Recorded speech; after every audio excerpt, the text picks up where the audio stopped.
junto, né? Networking é uma coisa assim que um aprende com o outro, sabe? Legal. Esse é o verdadeiro network. Não é um que tira, o outro que dá. Legal. Tem que ser uma coisa assim... Uma troca. Uma troca, né? E o networking, ele se transforma ao longo do tempo? Tem pessoas que você conheceu, que foram importantes, mas por algum motivo ficou longe um determinado tempo? Olha, eu sempre fui muito bom de manter as coisas, né? Eu nunca deixei a coisa ficar solta, né? Eu nunca deixei, por exemplo, a partir do momento que o Peter Drucker abriu as portas da casa dele pra mim, eu falei, cara, vai ser pro resto da vida, né? Então eu ia lá todo ano, entendeu? Eu trouxe ele 2 vezes pra cá, levei ele pro Paraguai, levei ele pras Cataratas, levei pro Rio de Janeiro. E então eu sempre fui muito bom de manter, legal, de alimentar o network, né? Porque não adianta, você tem uma relação super forte. Aí você deixa aquilo lá morrer. Ah, daqui 2 anos, pô, lembra de mim? Cara, morreu. Esquece. Morreu. É pior, hein? É pior. Vai falar, pô, esse cara deve estar precisando de alguma coisa, entendeu? Exatamente. E quando você alimenta o tempo todo, quando você precisa, tá na hora lá, entendeu? Tá colocando combustível, né? É. Colocando combustível, mesmo que pouco. Exatamente. Mas mantém a fogueira acesa. Eu ia todo ano. Legal. Até hoje eu visito o Kota, ele tá com 92 anos, né? E o Peter Drucker faleceu, infelizmente, né? Como eu conheci vários gurus, e o guru geralmente é um cara mais velho, né? Sim. Com exceção de alguns, aí o Jim Collins. E então muitos deles faleceram, mas eu sempre fui muito bom de manter contato, de ir, de convidar, de levar e de levar presentes. Legal. É uma coisa que... A cordialidade, ela faz parte desse processo de manter o networking, né? E também não adianta você querer fazer network com o mundo inteiro, né? Exato. Você tem que escolher as pessoas, entendeu? Não adianta ser aquele cara... Eu conheci muita gente assim, que, puta, você fala, pô, esse cara conhece todo mundo, mas você vai ver, o nível de relacionamento que ele tem com todo mundo é muito baixo, entendeu? Então eu sempre escolhi o meu target, né? E trabalhei em cima deles. E eu fazia isso com CEOs aqui no Brasil também, né? Com pessoas importantes e pessoas que estavam começando, pessoas mais talentosas, né? Não necessariamente que tinham chegado lá, mas é o que eu sabia que ia chegar, né? Legal. Porque todo mundo, ainda mais você, quando tem uma experiência, consegue enxergar facilmente no outro que, olha, esse daqui tem potencial, esse daqui não tem tanto, esse daqui não tem tanto potencial, mas tem muito desejo, né? Porque também tem essa questão de a natureza facilita, mas sem o trabalho árduo, acordar cedo todo dia e treinar, você não consegue ganhar campeonato, né? Tem casamento, né? Tem que alimentar, tem que fazer coisa interessante todo o tempo, né? Legal. Na hora que você deixa acomodar, já era, né? Só que nesse meio tempo, né, eu gosto de dizer isso de novo, isso na década de 90, eu virei para o meu diretor, eu virei para ele e falei assim, olha, meu marido está trabalhando em uma outra cidade, muito longe daqui, eu já estou aqui há quase 1 ano longe dele, mas agora eu resolvi que eu quero ter um filho, então eu preciso ficar perto do meu marido, que eu quero constituir a minha família.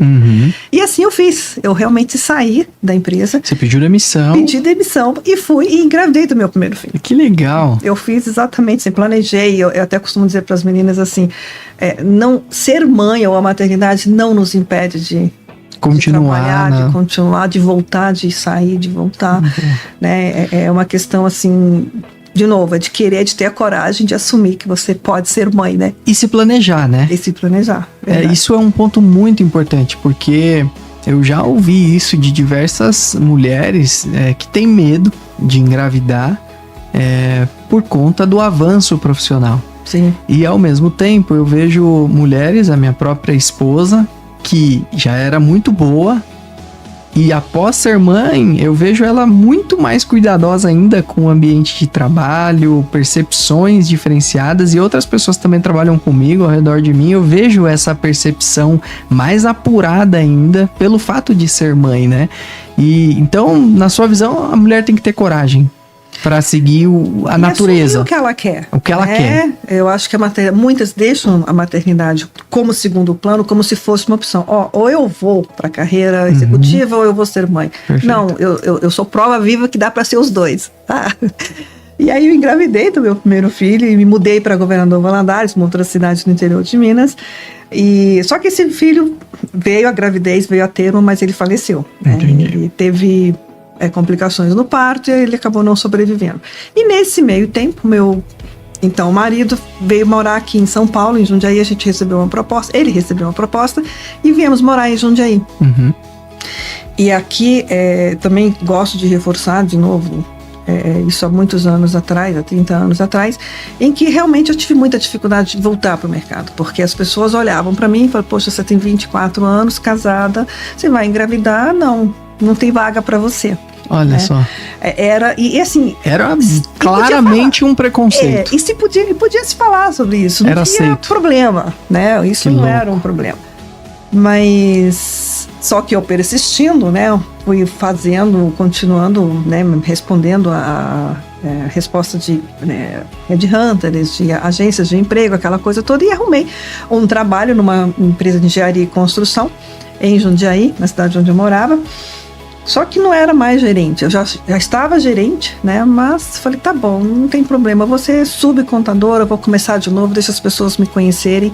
E fui realmente começar a trabalhar nessa empresa e foi super bacana, que eu fiquei lá por 4 anos. Nesses 4 anos, quando fiz 2 anos de empresa, eu engravidei novamente do meu filho, né? Hoje ele está com 27 anos, fez essa semana, segunda-feira. Bacana. Já é executivo, já está trabalhando, né? Super orgulhosa dele.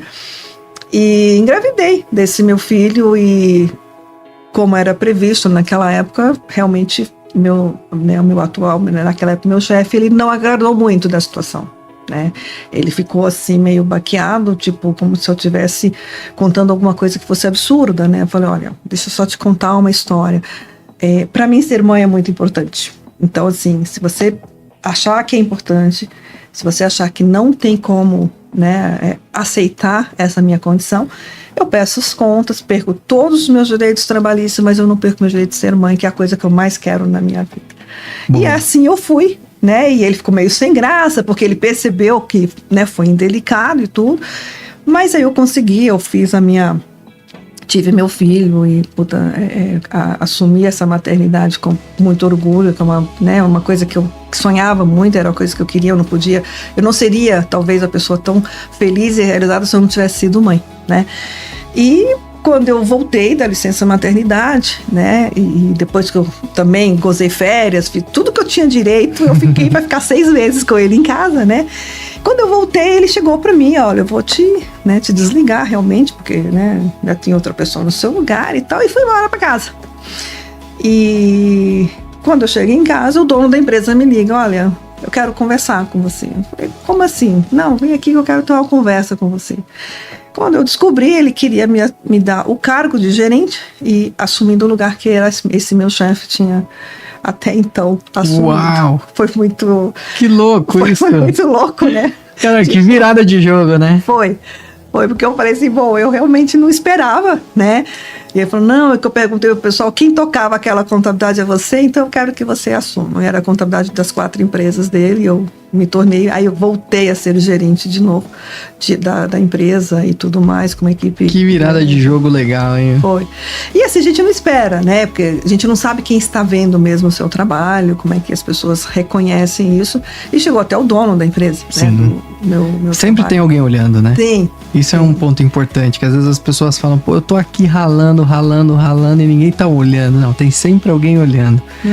Foi muito bacana, eu também gosto de contar isso, porque a maternidade não me tirou, pelo contrário, me promoveu. Uhum. Ou seja, o fato de eu estar com um filho pequeno, e foi muito interessante, eu falo que naquela época eu nem sabia muito pedir as coisas, o dono da empresa disse, quanto que você quer ganhar para assumir? Eu falei, nossa, nem pedi muita coisa.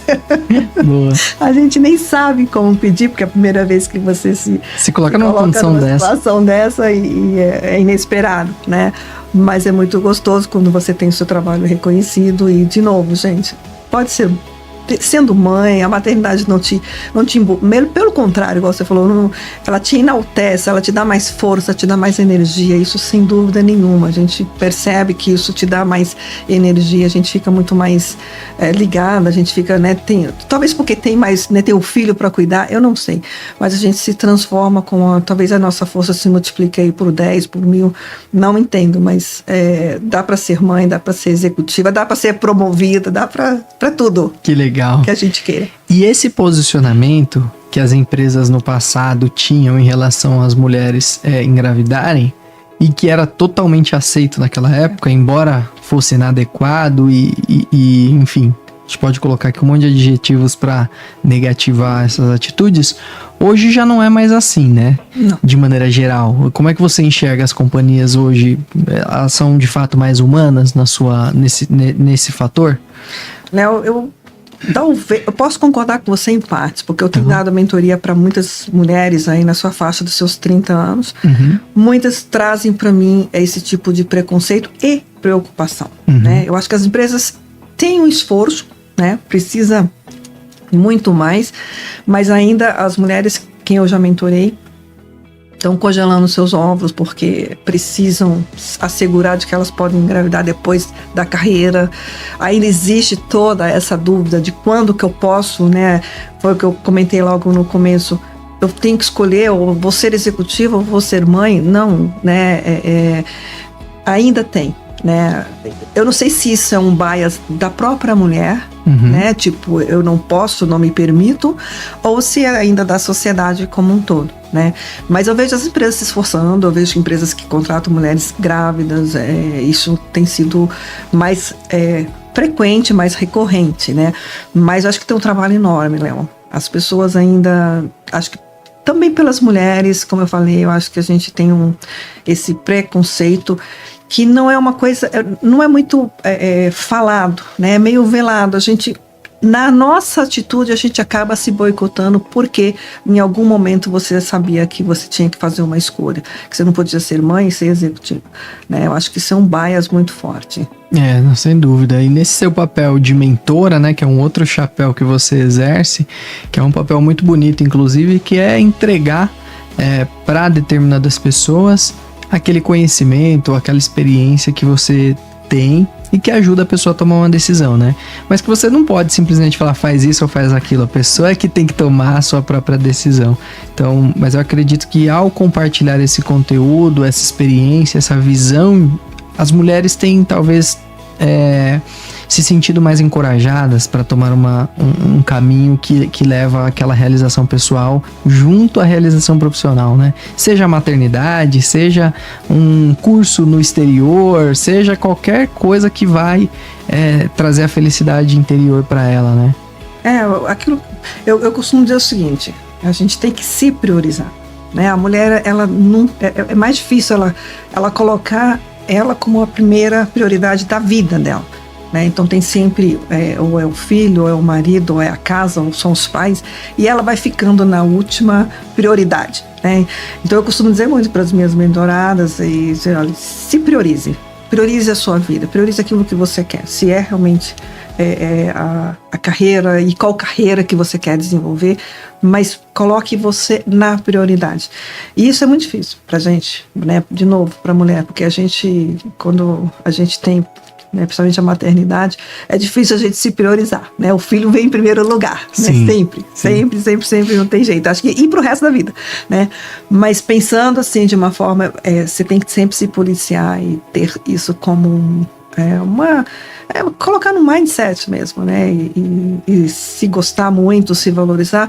E aí eu vou tomar a liberdade de colocar um tempero adicional, porque depois que contrata o advogado de imigração, depois que já decidiu o centro regional, que vai apoiar e tudo mais, é importante também, dependendo da característica familiar, né, da pessoa ali, da família, contratar uma consultoria tributária, e aí a PPIC pode ajudar bastante para compreender qual é a estrutura financeira do pessoal na hora ali, porque às vezes tem empresa ainda no Brasil e aí precisa às vezes participar de um processo de M&A para desinvestir, às vezes não, às vezes quer continuar com o negócio, não quer desinvestir, mas aí vai ter rendimento aqui, vai ter que estudar o impacto tributário da pessoa física lá nos Estados Unidos, às vezes tem outros rendimentos de aluguéis, de ações aqui no Brasil, como é que isso vai refletir lá nos Estados Unidos. Então todo esse panorama tributário envolvido nos ganhos que a pessoa física tem aqui, seja porque é um empresário ou executivo ou construiu um certo patrimônio, precisa ser colocado na ponta do lápis para entender também o impacto e chegar lá nos Estados Unidos, cumprir a regra de lá, né? E também cumprir a regra brasileira, porque dependendo da sua decisão, você vai ter as duas pernas aí. E eu falo sempre, Léo, não espere. Não espere para fazer uma petição EB5, não espere para tomar decisão já de eu me mudar para os Estados Unidos. Um planejamento tributário é importante em qualquer momento da vida. Sim. Né? Então, esse vai ter um impacto muito grande no momento que você receber a sua residência. Né? Então, eu acho que a planificação tributária é tão importante quanto a origem de fundos. Vamos juntos. Né? Então, não esperem a escolha do projeto, não esperem fazer um investimento. Já comecem com o planejamento tributário quanto antes. Exatamente. Então, ter bons assessores em todas as áreas da sua vida é fundamental. Especialmente quando você quer fazer alguma coisa, eu vou usar a palavra ousada, né? Porque de fato é uma decisão muito diferente das decisões comuns do dia a dia, né? Você tá tomando uma decisão de... algumas pessoas até têm família no exterior, né? Mas nem todos. Então, às vezes você tá tomando uma decisão de sair de perto da tua família, de morar numa dinâmica totalmente diferente, uma cultura diferente, uma questão climática diferente. Então, são muitos fatores a serem considerados, né? Dentre eles a questão fiscal, dentre eles a origem de fundos, dentre eles, né, qual é o centro regional. Exato. Então ter bons assessores é fundamental nesse processo, né? Pessoas é a base de qualquer negócio, não é? Fundamental. Você, por mais tecnológico, se você for uma indústria, se você vai, a sua principal reforço é sua mão de obra. Seu maior ativo são as pessoas, né? São. Você às vezes tem uma pessoa desmotivada, não preparada, exercendo alguma atividade, você vai ter problemas, seja em qual área for. Então, vai impactar no seu resultado. Sim. Pessoas impactam no seu resultado. Então, é importante você estar de olho ali na sua equipe, e não é olho só, eu pago tudo direitinho, recolho os impostos e fim. Não, a gente tem que ter o olhar completo sobre a sua equipe, né? Então, a gente precisa estar atento aos programas de remuneração, que o mercado sempre se atualiza, práticas de benefício, práticas de saúde e segurança. Depende, você trabalha numa indústria, você quer trabalhar numa indústria que te dê condições mínimas, né, de trabalho. Se ela infringe todas as normas regulamentadoras que existem, gera um problema de saúde para a pessoa, né? Ela pode se acidentar dentro da empresa. Então, é uma área que você tem que olhar 360. Não é só folha de pagamento. Às vezes, né, o pessoal tem que olhar, você só faz folha de pagamento. Muito pelo contrário. O que eu menos faço é folha de pagamento. Porque isso é fácil. O sistema, ele gera. Você parametrizou, ele vai gerar. Sim. Eu não tenho essa preocupação. Minha preocupação são as pessoas. Boa. Né, as práticas que a empresa adota. Muitas vezes, hoje, no nosso dia a dia, né, nós somos contratados para olhar para esse lado, porque uma vez que eu cheguei, fiz um diagnóstico da empresa na parte de remuneração, de tributação, parametrizou no sistema, tem as atualizações da legislação, mas é um cotidiano um pouco mais simples hoje dentro da rotina, né? Difícil como que eu vou ter políticas de melhor remuneração para esse funcionário? Como que eu faço práticas de retenção desse funcionário? Né? Então hoje tem várias formas de você remunerar um colaborador, né? Tem. Quais são as principais que existem no mercado aí? Não é só pagar o salário, né? Não é só pagar salário, né? Então a gente tem no regime seletista, por exemplo, então a gente tem remunerações, bonificações, prêmios, aí incorpora dentro do CLT. Práticas de benefício, então, por exemplo, para algumas pessoas é importante ter a qualidade de vida. O que é hoje qualidade de vida para algumas pessoas? Trabalhar de home office, né? Então, a gente auxilia todo esse processo, por isso que aquilo que eu falei de cultura, a gente precisa entender a cultura da empresa, entender em que momento ela está, se ela está aberta ou não, e a gente faz essa assessoria, né? Então, eu entender, de repente a empresa, ela não está preparada para, ela quer ser home office, e a equipe dela, ela não está preparada para entrar nesse modelo de negócio, né?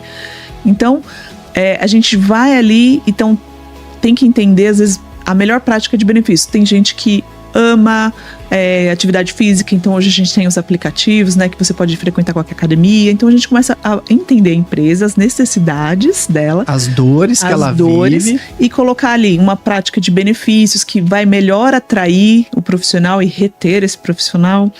Então, isso dentro da gama de CLT. Então, a gente tem vários. Tem PLR, tem várias políticas que a gente pode implementar na remuneração. E dentro dessa área de auditoria interna, risco, compliance, né?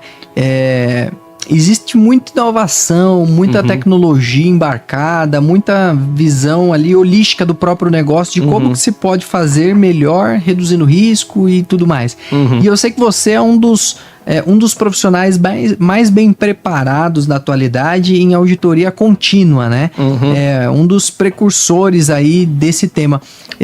Você pode contar um pouquinho sobre essa área e qual é o impacto dela para uma companhia?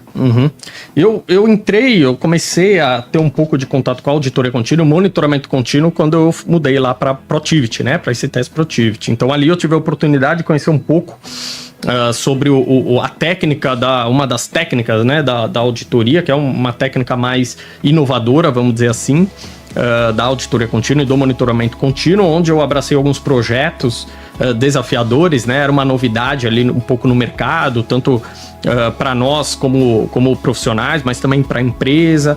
E ali eu embarquei para dentro dessa parte e fui atrás, fui estudar, fui me desenvolver em cima disso.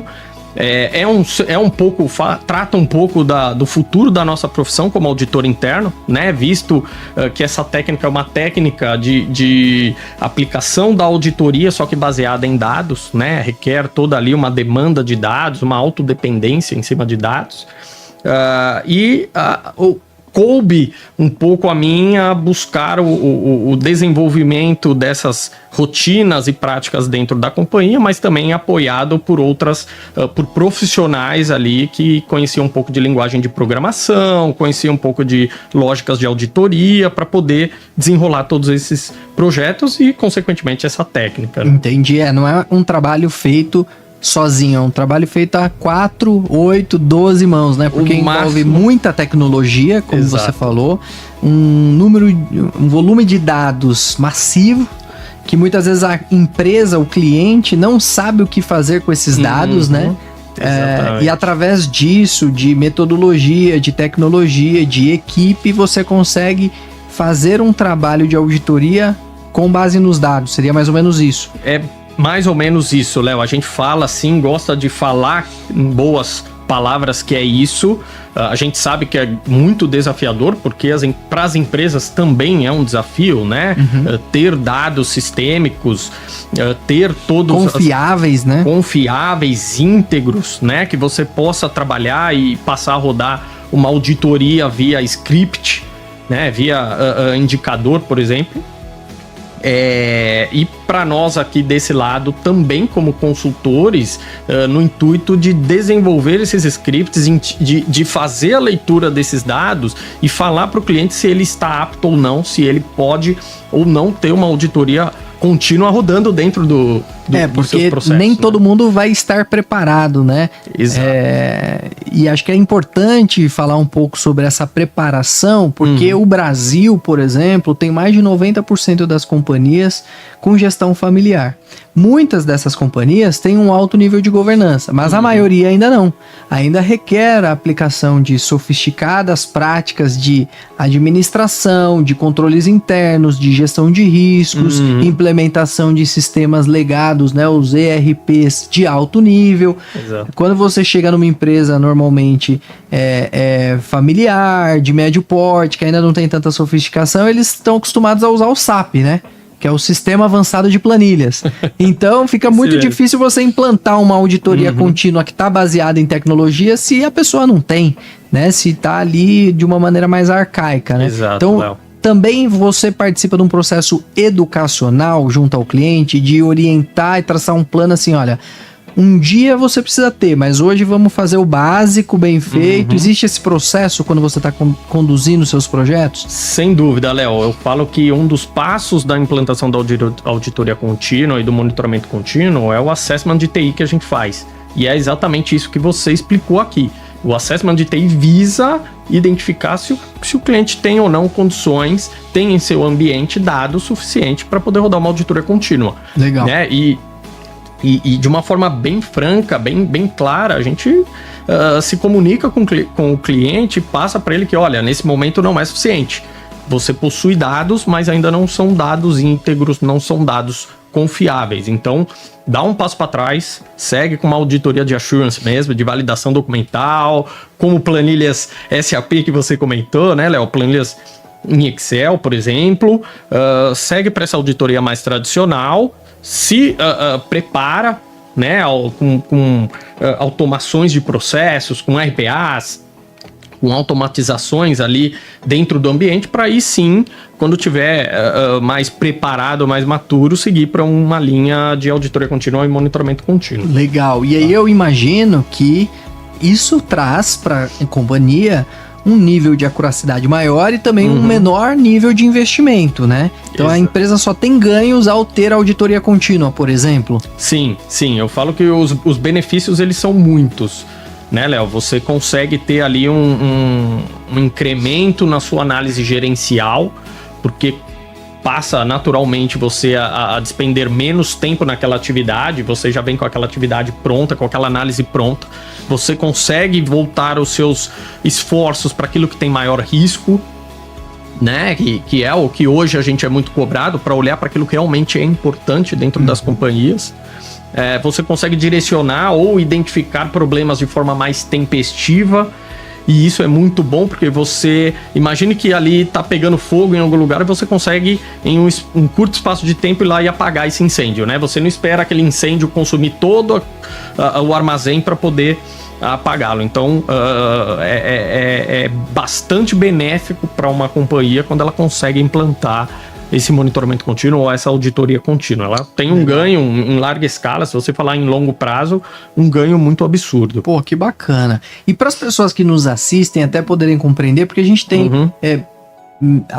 muitos empresários, muitos executivos que nos acompanham, mas às vezes essa pessoa tá tão focada no business, né, na geração de negócios, de oportunidades, que às vezes deixa um pouco o back-office de lado, né, não consegue compreender. Quais são as áreas dentro de uma corporação que você faz a auditoria interna e eventualmente faz através da técnica de auditoria contínua no monitoramento contínuo? Quais são as áreas de fato que você vai lá, mergulha e faz os testes? Léo, de auditoria tradicional, todas as áreas. Por exemplo, contas a pagar, contas a receber, tesouraria, parte de estoque, tesouraria, parte comercial, né? Eu falo que existe uma grande dependência de dados, mas não independe da natureza da área, mas a dependência de dados, ela é fundamental. Por isso que a gente sempre bate nessa tecla dos dados, né? Mas se a gente for elencar, são todas as áreas que permeiam um back-office ali, desde a contabilidade, contas a pagar, contas a receber, tesouraria, parte do comercial, parte de suprimentos, a parte financeira, como eu já comentei, a parte de estoques, que é onde estão ali, às vezes, muito ali do dinheiro investido das empresas, né? Então, assim, permeia todas as áreas de uma companhia, todas as áreas de um back-office, vamos dizer assim. Legal. E aí, pô, se você puder complementar a frase que eu vou dizer agora, eu entendo que isso tudo é necessário, isso tudo é requerido, porque as companhias, elas são um organismo vivo que crescem. Exato. E ao crescer, cria-se uma certa complexidade, muitas vezes perde-se o controle. Então a auditoria vem para trazer a transparência de que o processo está sendo feito da maneira que o investidor, o acionista, os executivos definiram, que não está tendo fraude, que não está tendo desvio, que não está tendo perda por uma ineficiência de processo. Faz sentido isso? Léo, faz total sentido, e eu ainda complemento, às vezes com alguma obrigatoriedade que a companhia está instalada, por exemplo, de um órgão regulador. Então, às vezes, o próprio órgão regulador requer dessas empresas que haja um alto nível de um ambiente de governança. O grau de maturidade de governança desse cara tem que ser elevado, porque senão você não vai conseguir se manter dentro desse ambiente regulado, e não só o regulado, como eu estou comentando aqui, mas esses que você comentou, né? Que o investidor requer, que o acionista requer, que o cara que colocou o dinheiro dele, o patrimônio dele ali, né, requer que haja, que a companhia esteja bem posicionada, bem organizada, bem controlada. Pô, isso é sensacional explicar, porque muitos dos que nos assistem certamente investem na Bolsa de Valores, né, investem em companhias de capital aberto, até porque nos últimos anos tivemos um boom das pessoas retirando o dinheiro da poupança e Uhum. diversificando, e um dos caminhos foi a Bolsa de Valores, né? Exato. E essas pessoas precisam compreender que dentro de companhias de capital aberto ou companhias que estão sujeitas a uma regulação específica do governo, Uhum. elas teoricamente têm que seguir um alto nível de governança, porque Exato. tem lá um auditor interno olhando as práticas, cumprindo, tudo bonitinho. Isso traz segurança para o sujeito botar dinheiro numa empresa, mesmo que ele esteja lá num ambiente mais confortável, Uhum. colocando uma quantidade menor de recurso, né? Sem dúvida, Léo, sem dúvida. Eu acho que é um pouco ali do que a gente faz no dia a dia, né? E eu falo a gente porque eu gosto de falar da gente como empresa, Sim. como organização. Um pouco do que a gente faz é dar essa segurança ao investidor. Como? Por meio de análise de riscos, análise de controles, processos, compliance, né? Ou agora, como a lei mais recente ali da LGPD, agora vindo um pouco de ESG também para dar maior robustez a todas essas questões, a todas esses processos que a gente vem ao longo dos anos implantando, trabalhando junto aos clientes. Então eu falo que tudo isso junto traz essa segurança para o investidor e também lá para o auditor externo quando ele for olhar os números e passar um parecer. Legal. Né? Então um complementa o outro para que o investidor possa olhar para aquilo, olhar para os números e olhar, por exemplo, para publicação da companhia e ter a segurança de que ele pode colocar o dinheiro dele lá, que ele vai ter retorno, que o dinheiro dele não vai ser desviado, não vai ser utilizado de forma incorreta, por exemplo, ou indevida, como às vezes a gente vê por aí, né, Léo? Bom dia, pessoal, tudo bem com vocês? Bom, conforme prometido, nós começaremos uma série de entrevistas com especialistas sobre os diversos temas relacionados à administração, empresas, comportamento, finanças e negócios. E hoje eu tenho o enorme prazer de entrevistar aqui meu querido amigo Domingos Rica, que é um grande especialista na área de gestão familiar, assessora inúmeras companhias no processo de sucessão familiar. Meu amigo, muito obrigado. Obrigado a você pelo convite, meu amigo. Os amigos a gente faz qualquer negócio. É uma honra. Querido, a gente sabe que mais de 80% das empresas hoje no Brasil são familiares. E eu queria perguntar para você o seguinte: qual o principal desafio que uma empresa familiar passa num processo de sucessão? Bom, vamos lá.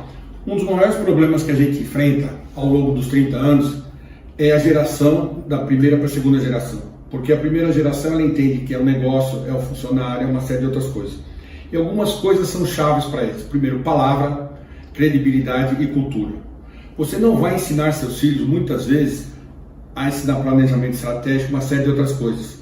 Porque isso já vem com a estrutura toda montada. Mas eles têm que conhecer o negócio. E muitas vezes não conhecem. Vem de uma academia, de grandes academias, né? Academias que eu falo, escolas reconhecidas no mundo inteiro, falam vários idiomas, dificilmente conhecem o negócio. Aí chegam, acho que querem mudar tudo.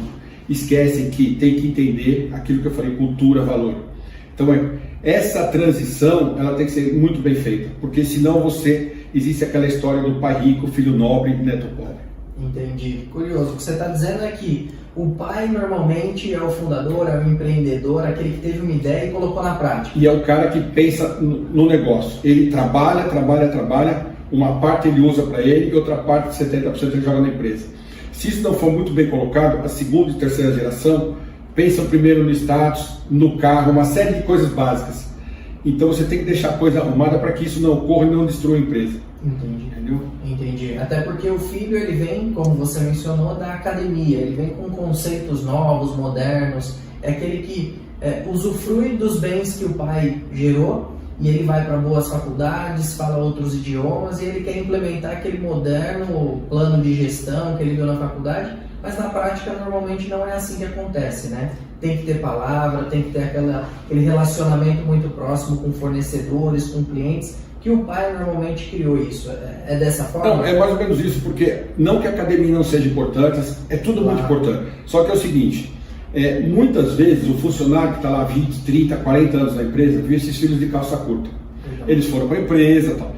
De repente, você vai lá e vai falar assim, eu sou o novo diretor. Então, a sucessão ela não pode ser criada pelo seu sobrenome, tem que ser por quem você é. Legal. O sobrenome já é da família. Então, primeiro é entender a empresa, né? Saber o que é, como é. Segundo, ter o respeito dos funcionários, porque essas pessoas comandaram a empresa. Por que eu disse da palavra? Porque na época da dificuldade, muitos desses funcionários passaram por dificuldade junto com o dono, né? E aí o dono tinha credibilidade, eles trabalhavam sem receber, mas confiavam na palavra do dono, saber da importância do negócio, ele tinha credibilidade. Então, essa credibilidade, liderança, não é simplesmente eu vou passar. Se fosse fácil, eu diria que o Silvio Santos é a maior cadeia de televisão do mundo. Seria, né? Sim. Porque igual a ele, você pode procurar mais 200 milhões de pessoas no mundo, vai achar. Então, se fosse fácil, as filhas tomariam conta do negócio muito mais fácil.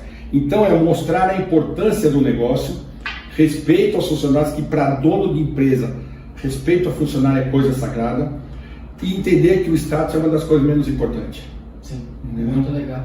Até reflexo disso é o que a gente vê nos últimos anos. Inúmeras funções que não fazem parte do core business passaram a ser terceirizadas. Isso historicamente não acontecia, né, antigamente. Até a senhorinha do café, a pessoa da limpeza e o vendedor, a pessoa do core business, todos eram funcionários da empresa, porque o dono fazia questão de tê-los todos na mesma folha de pagamento, tinha um carinho por eles, né? Isso tem mudado ao longo do tempo, um dos fatores talvez seja isso. Então, uma das coisas que mudou, eu estava uma vez na portaria conversando com o dono, e o dono é aquele cara que entra, lógico, a empresa às vezes cresceu demais, ele não conhece, mas quando era um pouco pequeno, ele conhecia o nome de todo mundo, passava, falava bom dia, aquela coisa que às vezes as pessoas acham que isso é besteira. Sim, não é. Mas para o funcionário que está lá é muito importante. E eu estava na portaria conversando com o dono de uma empresa, chegou o filho. Ele falou, presta atenção no carro. Carrão enorme, bonito, custava 1 tonelada de dinheiro. Agora ele falou, presta atenção na como ele vai se portar. Ele desceu do carro, não cumprimentou ninguém, passou direto, entrou na sala, se fechou e ficou lá. Aí a gente conversando, eu digo que às vezes eu tenho sorte por conhecer essas pessoas que não eram nada, não tinham nada e de repente construíram um império. E eu estava na sala dele conversando, primeiro que o filho não cumprimentou ninguém. Entrou como se fosse o rei da Arábia, não falou com ninguém. Aí eu estava conversando com o pai, a gente ia fazer um outro processo, entrou o filho, que é um financeiro fantástico, maravilhoso, dificilmente você vai conhecer alguém como ele, mas para entender uma empresa familiar é um pouco diferente. E ele entrou na sala, é um cara que fica dentro do computador o dia inteiro, a aplicação da bolsa e tal, ele faz isso muito bem, estudou para isso. Aí ele falou assim, pai, nós temos um problema muito sério. O pai falou, problema muito sério? Nós estamos vendendo para quem tem Serasa, problema sério, de SPC e tal. Isso não é bom para a empresa, a gente pode se arrebentar lá na frente. Pessoas negativadas. Pessoas negativadas. Aí o pai falou assim, tudo bem. O pai entrou no cofre, não, tinha um cofrezinho lá antigo, eu falo isso toda hora porque é um negócio fantástico. Um cofre bem antigo, acho que o tempo de Pedro Álvares Cabral. Pegou uma pasta mais velha ainda e tirou dela um monte de cheque. E mostrou pro filho, falou, deu uma olhada nisso. Falou pro filho. O filho olhou e falou, nossa, cheque seu aqui da empresa. Falou, veja lá, tudo sem fundo? Ele falou, nem sabia. Ele falou, então, se as pessoas, a importância de você ter a palavra, a credibilidade, as pessoas confiavam em mim. Senão você não tinha carro bonito, não estudava fora. Falou bem assim. Então, antes de a gente olhar no computador, vá conhecer a pessoa. Esses cheques eram cheques que ele no passado pegou, não tinha fundo e que acreditaram nele. Porque quando ele não tinha crédito, acreditaram nele. Entendi. Então ele falou assim, antes de você analisar friamente o computador, tá na frente do computador, vai conhecer quem são as pessoas. Porque o seu pai, olha aqui, são 10 cheques sem fundos, que eu guardo isso como história, que você não sabia. E a gente só está de pé porque as pessoas acreditavam na gente, que é aquilo que eu falo sempre, a palavra é a coisa mais sagrada. Então, analise, é importante você ter essa análise, mas veja quem está do outro lado, porque são pessoas sérias, corretas, estão com uma pequena dificuldade passando, então a gente tem que ajudar porque nos ajudaram. Legal, ainda mais no momento atual que a gente vive. Ainda mais essa pandemia, essa coisa, se você não tiver a coisa do negócio. Legal, nossa, fantástico isso tudo. Beleza? Muito bom saber dessa sua habilidade de conduzir esse processo de transição entre pessoas que foram empreendedoras, que cresceram ao do nada, passar esse bastão para pessoas agora bem formadas, com conhecimentos diferenciados, boas formações, porque sem essa união os negócios tendem a falir. E aí a gente perde muitas vezes um negócio que é impactante positivamente para a sociedade por uma simples besteira. Mas muito obrigado, é um grande prazer ter ouvido isso daqui de você. Muito obrigado por ter dado essa aula aqui pra gente. Domingos, mais uma vez, aprendi mais um pouco contigo, aprendi mais um pouco aí que eu vou levar pra minha vida. E eu agradeço. Deixa aqui o seu e-mail, o seu telefone, o seu site, enfim, para as pessoas que nos assistem, que eventualmente fazem parte de uma empresa que tenha gestão familiar, possa eventualmente entrar em contato contigo e ter acesso à sua consultoria, aos seus conhecimentos. Léo, nós somos amigos, que me permite chamar de Léo. O que você precisar, conte com a gente. Eu acho que a vivência das coisas é o aprendizado, né? Eu acho que o dono da empresa, ele é um aprendizado fantástico, né? É o cara que não estudou, não tem, mas ele usou muito intuição, palavra, aquilo que a gente falou, credibilidade e cultura.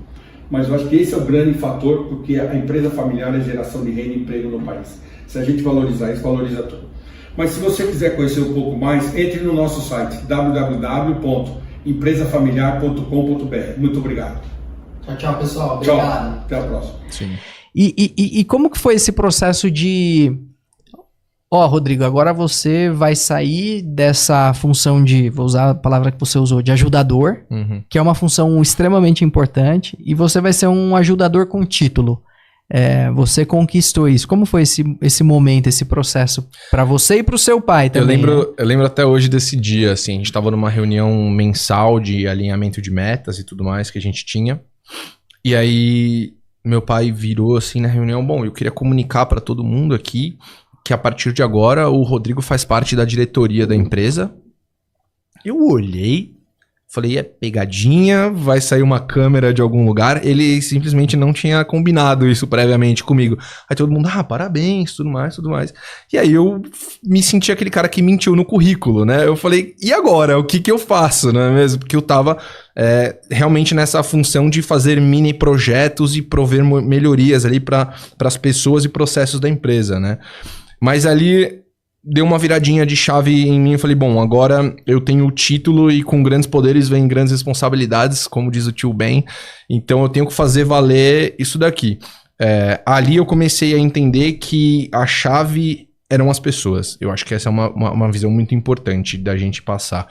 Eu fui assumir o RH naquela época. Toda a reestruturação que a gente fez na empresa, que foi em 2020, com a ajuda desse consultor, se deu pelo RH. Então ali no RH, assim, a gente tinha uma série de oportunidades de melhoria. Eu tinha um RH que ainda fazia pagamento de folha e toda a contabilização de folha no papelzinho, não usava Excel, e eu já tinha uma base de Excel, me doía, falava, gente, vamos melhorar isso daqui, vocês demoram 2 dias para fechar a folha. Vamos fazer isso daqui dar certo em meio período? Todo mundo arregalava o olho e falava, não, vamos lá, porque eu preciso desonerar vocês do trabalho excessivamente braçal para que vocês comecem a usar a cabeça. A gente tá aqui para conseguir cada vez mais usar a cabeça e menos o braço, entendeu? Então vamos fazer isso aqui dar certo. A gente rodou algumas implementações, começamos a melhorar alguns processos, alguns controles, e depois de 2 meses a gente já fazia tudo no Excel, em meio período a gente fechava a folha da empresa. A gente teve que trabalhar na questão das pessoas, então com essa consultoria a gente sentou e falou assim, vamos entender primeiro, mapear o perfil de todo mundo que está em nível de gestão da empresa. A gente tinha por volta de 11 ou 12 coordenadores na época.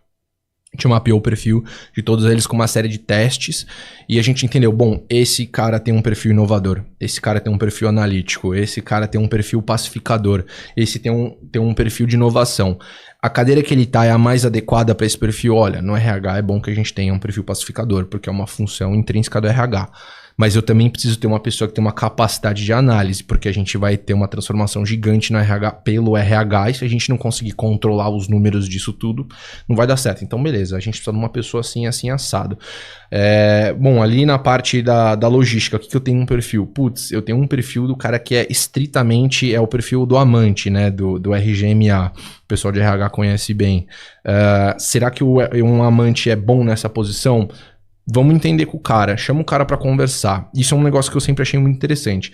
A empresa ela tem que ser uma ferramenta de atingimento do sucesso para todo mundo. A gente tem que ter objetivos comuns ali. Eu costumo falar pro pessoal assim, se você veio aqui só para pagar os seus boletos, eu quero que você queira mais do que só isso. Eu quero que a empresa ela seja uma ferramenta de você atingir os seus sonhos. Então, eu entendia como uma pessoa fala assim, na entrevista, o que você quer ser? O que você quer conquistar? Se você tivesse dinheiro infinito, você ganhou na Mega Sena, hoje tem lá 500 milhões de reais na conta, o que você vai fazer na sua vida? Ah, poxa vida, o meu sonho era ter a minha própria oficina de usinagem, porque eu fiz curso e tudo mais, mas os equipamentos são muito caros, mas eu ainda sonho em ser isso. Eu falo assim, bom, trabalhando aqui, você acredita que você, ao longo do tempo, vai conseguir trilhar o seu projeto, realizar o seu sonho? Não, eu acredito que sim. Então eu falei assim, então ótimo. Então eu acho que a gente tem algo em comum aqui que a gente pode trabalhar junto para que você atinja o seu sucesso e a empresa tenha o sucesso dela. Então acho que sempre foi uma questão, um alinhamento muito, muito transparente, muito bacana de perspectivas, entendeu? Às vezes uma pessoa fala assim, não, eu na verdade eu não gosto de fazer o que eu faço hoje, e eu só tô aqui provisoriamente. Falo assim, olha, eu posso te ajudar com o meu networking para que você consiga migrar para a área que você quer trabalhar, mas eu acredito que você não vai ser feliz e vai se realizar aqui dentro da empresa. Então, eu acho que isso é uma questão muito importante também, de tratar as pessoas como pessoas, não só como uma mão de obra, um número ali dentro. Eu acho que essa é a vantagem da empresa familiar que a gente pode ter. Eu tenho 90 funcionários hoje, eu sei o nome de todo mundo, cumprimento todo mundo pelo nome todo dia.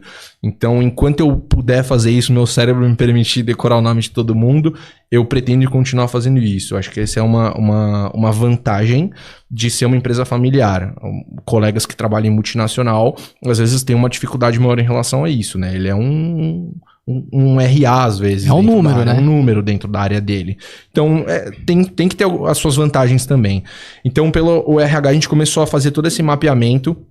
E a gente entendeu que uma série de dificuldades que a empresa tinha naquela fase, que eu brincava que era o Basile 2.0 que a gente ia fazer, eram realmente que as pessoas não estavam no seu lugar adequado. Teve muita gente, a gente teve que substituir, a gente entendia que não fazia mais sentido, a gente precisava de outros soft skills naquele momento, inclusive, então a gente teve que fazer substituição. Mas teve muita gente que a gente conseguiu aproveitar. Porque é o seguinte, tem algo que, principalmente numa empresa menor, é o seguinte, a história da empresa, ela se vai um pouquinho toda vez que você troca um funcionário que tem muito tempo de casa. Então, você tem que valorizar essas pessoas, porque elas têm a maior cultura absorvida da empresa, elas são propagadores da cultura da empresa, então você tem que fazer com que essas pessoas gostem muito do que elas fazem e que elas pretendam ficar lá por muito tempo. Eu tenho uma diversidade muito grande de funcionários que têm mais de 10 anos de empresa. E eles são quase que patrimônio tombado lá. A gente brinca, fala, vai ganhar um busto de bronze ali no jardim, já tem 15 anos de empresa. Essas pessoas, elas fazem com que a cultura seja propagada e entenda, aqui é assim que funciona, a gente gosta de se comportar de determinada maneira, a gente entende até onde pode ir, até onde não pode ir, e elas facilitam nessa questão da cultura organizacional, que é essencial para qualquer organização sobreviver e fazer o fit cultural assim com as pessoas. Então isso é muito legal também. E nessa realocação de pessoas a gente entendia também através do RH necessidade de treinamento e desenvolvimento. O que eu preciso fazer para esse cara que é muito bom, ele ama o que ele faz aqui, ele gosta de trabalhar na empresa, ele veste a camisa de verdade. O que eu posso fazer para profissionalizar esse cara e ele não ser sucateado no mercado de trabalho? E a gente conseguir, poxa vida, vamos pegar o cara aqui, vamos dar um treinamento de Excel avançado para ele. Poxa vida, outro aqui, ele precisa de um inglês intermediário para desenvolver a função dele e não fala nada em inglês. Vamos ver o que a gente pode fazer, um pacote para o cara conseguir se desenvolver no inglês aqui, ter uma ascensão. Um outro rapaz que ele trabalhou de pedreiro a vida inteira, não tinha nem ensino médio completo. Cara, eu quero que você termine um supletivo e eu quero que você faça um curso de elétrica no Senai, porque você é um cara que veste a camisa da empresa, tem um perfil que a gente gosta e pode ser um grande eletricista, extremamente minucioso. Esse cara tá até hoje com a gente. Então, essa parte... você não precisa ter grandes budgets para fazer isso. E essa é sempre uma preocupação que eu tive. Como que eu posso prover o maior número de mudanças na empresa sem despender um volume monstruoso? Porque a gente sabe, empresa familiar, na sua grande maioria, o caixa é limitado. Você tem que fazer uma gestão muito consciente. Não tem uma matriz dolarizada te empurrando dinheiro nas épocas ruins. Não, você tem que saber se virar. Então, essa mudança através do RH foi essencial. E ali eu realmente entendi o poder de transformação de uma companhia que as pessoas que estão lá dentro podem fazer. Eu sou um só. Os outros são 89 lá dentro. Eles fazem muito mais do que eu. E aí, pra gente finalizar nosso bate-papo, que já aprendi demais. Que bom. O teu sonho de se tornar rico ele se alterou ao longo do tempo e você percebeu que ser rico não necessariamente é ter um maior volume de dinheiro, ou não? Tem ainda um X de dinheiro que você... Porque assim, os conceitos mudam, né? Sim. Então às vezes a riqueza ao longo do tempo você falou, pô, ser rico é eu ter minha família bem, é eu ter minha saúde e tudo mais, e também um pouquinho de dinheiro aqui. Ou não, o seu conceito de riqueza ainda continua sendo aquele X de dinheiro que você queria conquistar? Não, ele realmente mudou. Hoje o ser rico por completo, como eu gosto de pensar, vai envolver diversas outras coisas, não só a parte financeira, mas sim minha família bem, meus familiares bem, os meus amigos bem, os colaboradores que acreditaram no trabalho nesse tempo todo, que eles tiveram crescido junto, poder mudar a vida deles, isso vai ser o rico por completo. Óbvio que eu tenho meu degrau sim financeiro, que eu quero atingir ainda, que eu tô correndo para isso, e é um objetivo muito claro. Para mim não é nem e se vai acontecer, é quando vai acontecer, porque vai acontecer. Se a gente seguir o caminho que está sendo feito, vai acontecer. Só não sei ainda quando, mas vai acontecer. Mas o rico por completo não, vai passar por várias outras coisas e hoje eu consigo enxergar isso muito melhor. Pô, que bacana. Alessandro, muito obrigado, foi uma honra ter você aqui. Prazer. Agradeço pelo bate-papo, por você compartilhar detalhes da tua história, detalhes do que você já viveu, erros, acertos. Foram muitos ensinamentos que tanto para mim quanto para os nossos espectadores certamente ajudará bastante no nosso desenvolvimento também, como empresário, como colaborador, como pessoa. Então, obrigado de coração por você ter disponibilizado um pouquinho da tua agenda aí para compartilhar a sua história com a gente. Cara, eu que agradeço, é muito bom esse networking, poder se aproximar de pessoas assim como você, poder acompanhar mais de perto esse mundo aqui dos podcasts, tá sendo bem legal, tá sendo um aprendizado muito grande para mim, só tenho a agradecer, espero que eu possa ter contribuído com você, te passado uma mensagem legal e que amanhã você já aplique algo no seu negócio e que possa começar a ter uma lucratividade melhor. Vai pra cima, com consciência, controle emocional, vai dar tudo certo. Boa. Então eu queria só te pedir para deixar uma mensagem aí para os nossos espectadores, as pessoas que estão nos assistindo. Você é muito conhecido já, não preciso fazer propaganda de você, mas eu acho que eu não me acho nada disso. Eu estimulo as pessoas a conhecerem seus livros. Tudo que você tá falando, não me acho nada disso. Pra mim é um dia de cada vez, acordar, segue dar todo melhor, dia. Né? Boa.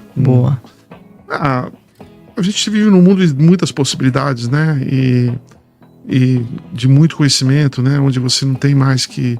Para você aprender coisas que você só aprendia em Harvard, né? Hoje você tem na tua mão, no teu computador, no teu celular. Então aproveite isso, né? Estude, faça um hábito de estudar, de ler, de aprender com pessoas que realizam coisas, né? E que a gente tem, que nem eu digo nas minhas palestras, né? Nós temos um mundo que dá muito medo, né? Porque as coisas, o jeito que a gente faz as coisas é bem diferente do passado.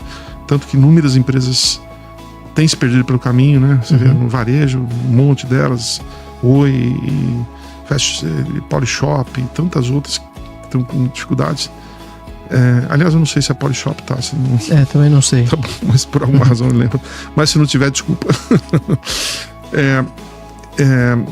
É um mundo que dá muito medo, né? Porque empresas que estão aí durante décadas, de repente elas desaparecem em meses, né? Sim. Por outro lado, você tem tantas oportunidades, tantas maneiras de fazer negócios, tantas maneiras de criar valor que a gente nunca teve, né? Então, eu lembro quando eu comecei a HSM, eu na minha época, né, 86, inflação de 5.000% ao ano, um ambiente terrível, né? Eu fui um dos poucos que escapou. Muitos dos meus colegas, muito talentosos, muito bem formados, mas não tiveram a oportunidade que eu tinha, não conseguiram escapar. E hoje tá tudo aí, né? Então é para a pessoa pegar, entender que você tem que fazer, mas ao mesmo tempo você tem que aprender e tem que ser um lado a lado, entendeu? Tem que o fazejamento, como diz o meu amigo Carlos Alberto Júnior, o fazejamento sem base não acontece. Esse é o motor 1, motor 2? Não. O motor 2 é você construir o futuro que já chega mais rápido, né? Tá bom. Mas você andar na verdade é o motor 1, né? Com uma base que alimenta, né? O motor 2 já é o futuro que já está chegando. Legal. Oi pessoal, tudo bem com vocês? Mais um dia estou aqui para compartilhar algumas dicas sobre vendas, negócios, empreendedorismo, sobre comportamento nas empresas, sobre algumas curiosidades. E como eu havia dito para vocês algumas semanas atrás, A ideia é que eu traga alguns especialistas de mercado, algumas pessoas que eu conheço, que fazem parte do meu ciclo de relacionamento, para que elas possam contribuir com as suas visões, com o seu conhecimento, com a sua experiência. A ideia é que nós possamos, através deste canal, colocar muitos conteúdos que sejam úteis para vocês, pessoas que estão aqui nos acompanhando. A gente sempre tem alguma oportunidade de aprender sobre algum determinado assunto, sobre algo novo, ou aperfeiçoar algo que já sabemos. E hoje eu tenho o prazer de receber aqui o Cláudio Cardinale.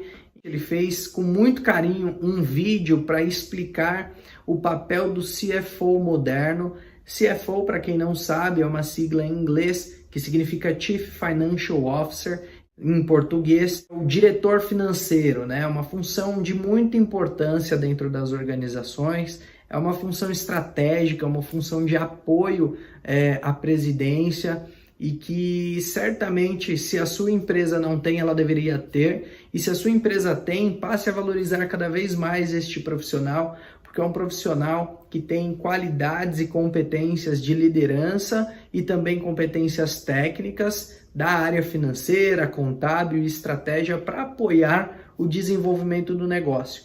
E ele, o Cláudio, que é um profissional extremamente experiente, já passou por diversas companhias, já exerceu funções de diretor financeiro em algumas grandes corporações, algumas de nível internacional, inclusive.